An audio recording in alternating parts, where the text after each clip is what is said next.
President John F. Kennedy.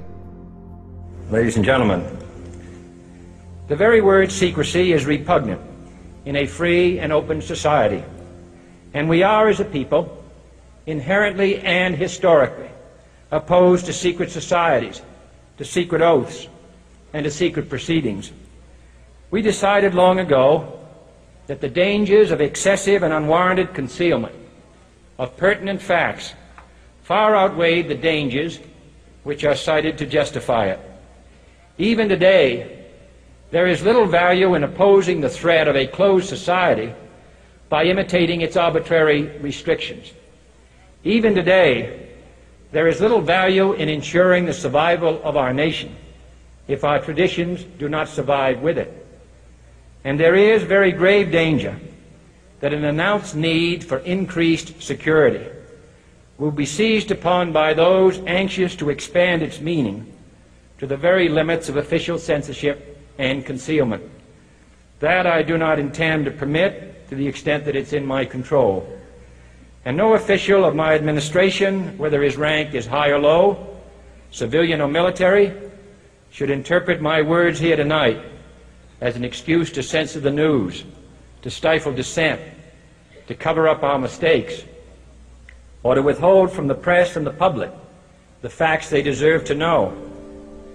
For we are opposed around the world by a monolithic and ruthless conspiracy that relies primarily on covert means for expanding its sphere of influence, on infiltration instead of invasion, on subversion instead of elections, on intimidation instead of free choice, on guerrillas by night instead of armies by day. It is a system which has conscripted vast human and material resources into the building of a tightly knit, highly efficient machine that combines military, diplomatic, intelligence, economic, scientific, and political operations. Its preparations are concealed, not published. Its mistakes are buried, not headlined. Its dissenters are silenced, not praised. Its dissenters are silenced, not praised.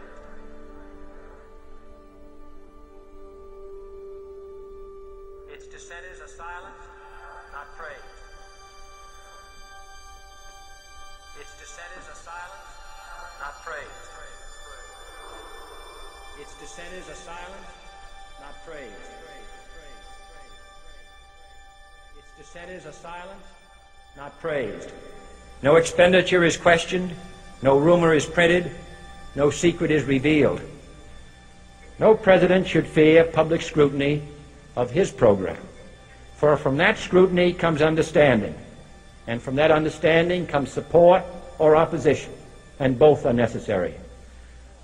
I am not asking your newspapers to support an administration, but I am asking your help in the tremendous task of informing and alerting the American people. For I have complete confidence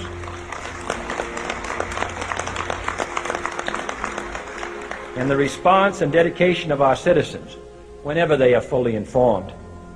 I not only could not stifle controversy among your readers, I welcome it. This administration intends to be candid about its errors.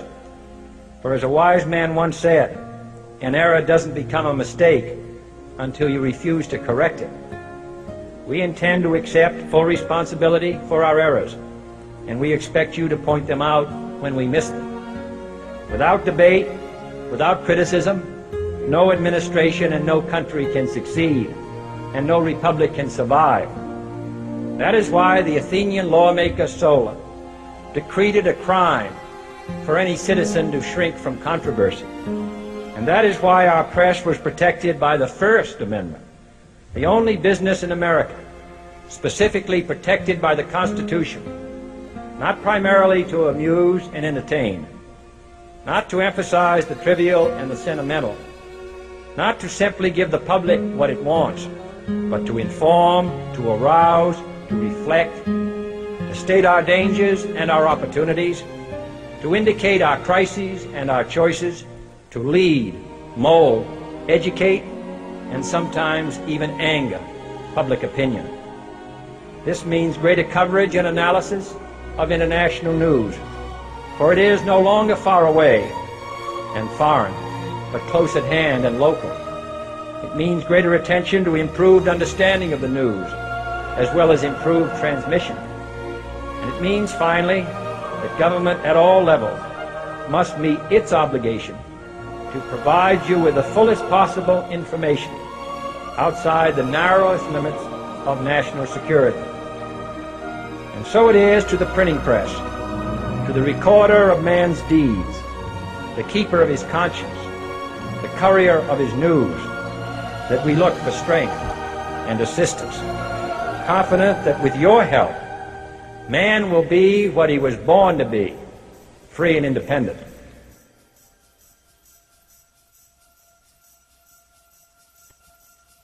You were both in Skull and Bones, the secret society.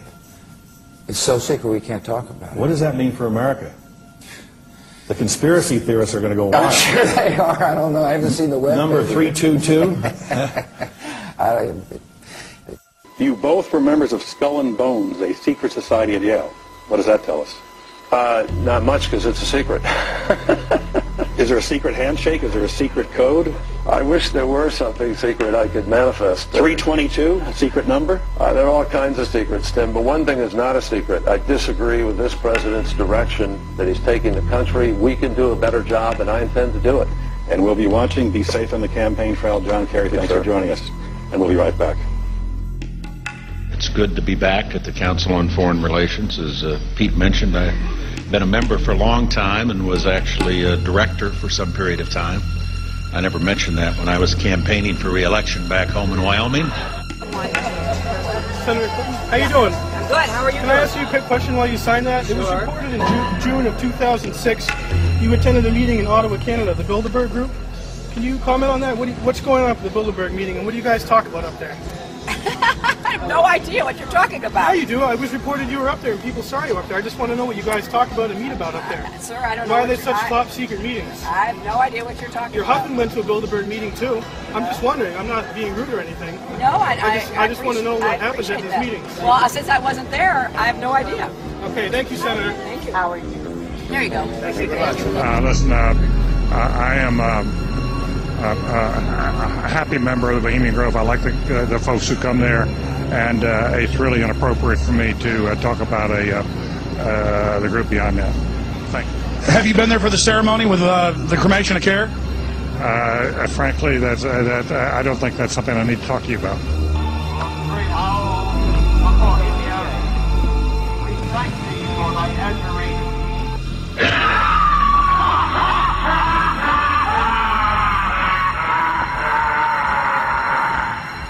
Have you been there for the ceremony with the cremation of care? Frankly, I don't think that's something I need to talk to you about. Really? That's right. Well, I'm Alex Jones, and I snuck in there in 2000. I'm the guy that blew it wide open and got the video. It's been on national TV. Well, I disrespect you for that. You do? I do. But there's a lot of big public officials going in there. Don't we deserve to know? I don't know anything about you, and I don't know anything about your film. But if you go in there with an understanding, you violated that understanding by releasing that film, and I don't respect you for that. Really? But we have public officials. I'm sorry. You took an understanding when you went in there that you would not do that film. And did you have an understanding when you went in there? No. Did you crash it? Yes. Yeah, and it has no trespassing signs there too, doesn't it? No, they put yes, one after. Oh, I'm sorry. I'm sorry, sir. I've been there before. I know what the circumstances are, and I'm sorry you violated the understandings. That was not a gentlemanly thing to do. But what about the ritual? Is the ritual gentlemanly?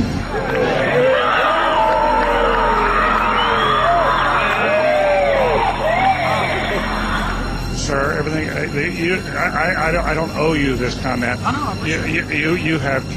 This is what's called ambush journalism, and I disrespect you for that as well. So thank you and goodbye. In the ritual? That's none of your damn business. Oh.